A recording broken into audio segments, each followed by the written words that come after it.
Are you struggling with processing your monthly payroll in Kenya? Whether you are a business owner, an accountant, or a HR professional, if payroll processing is taking a lot of your time and you don't want to use the expensive software available in the market, we have just the solution for you. We have created a simple and very powerful payroll system on Google Sheets. Google Sheets is free to use as long as you have a Gmail account. So this will cost you nothing to use. You just need to set it up as per your requirements. So let me take you through the application and show you how it works. I have a few tabs or sheets on this system. Let's start with the control tab.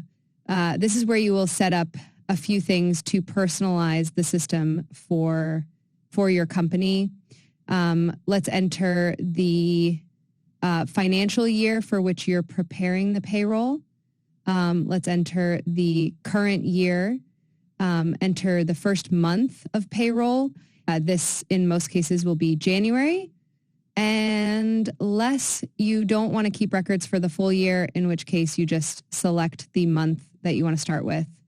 Enter a few other details about your company, name, address, postal details, and KRA PIN number. We can also add a logo to go with the payslips you send to your employees. Let's come back to these other sections later. I want us to go over to the Employees tab. Here I have some sample data of my employees. In this section is where you enter the details of employees, starting with the employee number. Don't worry if you don't have such a number. You can simply come up with a random number series or entirely skip it and just start with the employee name. Next, enter the employee name. Enter the position. This is their role title. Next, enter their residency status in Kenya. This will help in calculating their taxes. Non-resident employees may not be eligible for some tax benefits like personal relief. Next, enter the type of employee. This is either primary or secondary. Again, this helps with calculating taxes because secondary employees don't get certain benefits like the personal relief. Of course, they get this from their primary employer if they're a resident. Secondary employees are employees working for another employer who is considered their main or primary employer. We then enter the employee's PIN number, their basic pay, their housing allowance if they're getting any, transport allowance, non-cash benefits. Non-cash benefits can be something like a car given to the employee. The taxable value of that benefit is what is entered here. Next is housing benefit. This is where an employee is housed by the employer. A taxable benefit arises in such cases. Next, we will enter pension contributions made by the employee. Take note that this is separate from NSSF, so this will be the pension contribution made to other pension funds. Next, we have insurance premiums paid by the employee. This is on policies such as life or education. Premiums paid for such insurance policies give employees a tax relief called insurance relief. That is why we are adding that here. Next is owner-occupied interest payment. This is simply mortgage payments made by an employee for a house they own through a mortgage. The interest payments on the mortgage are tax allowable up to a certain amount defined by law. I believe the current limit is 30,000 shillings. Next, we have a section for disability tax exemption. If an employee is disabled and they have the tax exemption certificate, indicate yes here and enter the tax exemption certificate number here. Next, we have the email address of the employee. This will be used to send payslips and P9 forms. Finally, we have the start date and end date of the employees. You can leave this blank for existing employees who joined the company before the year started. For employees who get promoted within the year, write their details again on this tab, this time with the new position title. Indicate their start date as the date of the promotion, and for their previous role, enter an end date corresponding with the date they stopped being in that position. And that's all you need. Let's now go back to the control tab.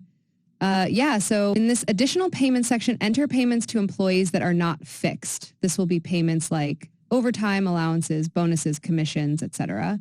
Enter the employee number, the employee name and their title, amount of the payment, and the month of pay. Next, enter the type of payment.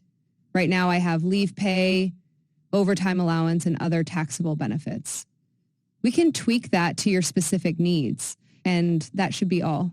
I have a section here for prorating of payment for employees who join within the month. I have seen people excluding weekends and holidays while prorating the payment payable to such an employee. I think most people don't do that, so you can just leave that blank.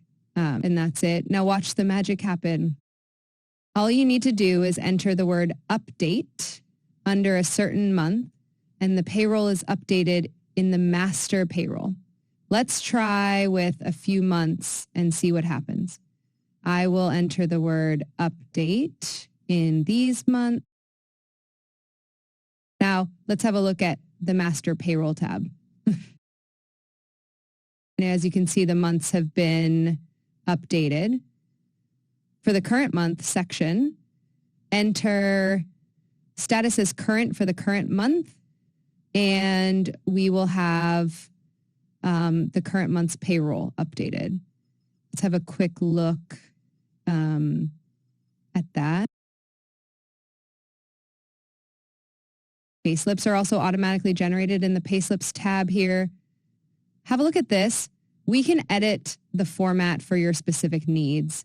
Add a few rows for how you want the payslip to look like. Same thing for the P9 forms. These are needed at the end of the year to send to your employees for them to file their individual taxes. The P9 forms are generated here. All you need to do is use these custom buttons here to print the payslips or P9 forms, or print and send them to the employees. The printed files will be sent to a folder you will define. There is a tab here for the email text. This has the text of the email being sent. No need to change anything here. Everything is set up, but if you need to tweak it, that should be okay. We also have a section here for itax returns filing. These are the CSV files needed to upload onto the itax workbook. The files are updated automatically. All you need to do is download CSV and file at itax. This is also the same for employees with tax exemptions due to disability. Woo! So that's the payroll system on Google Sheets.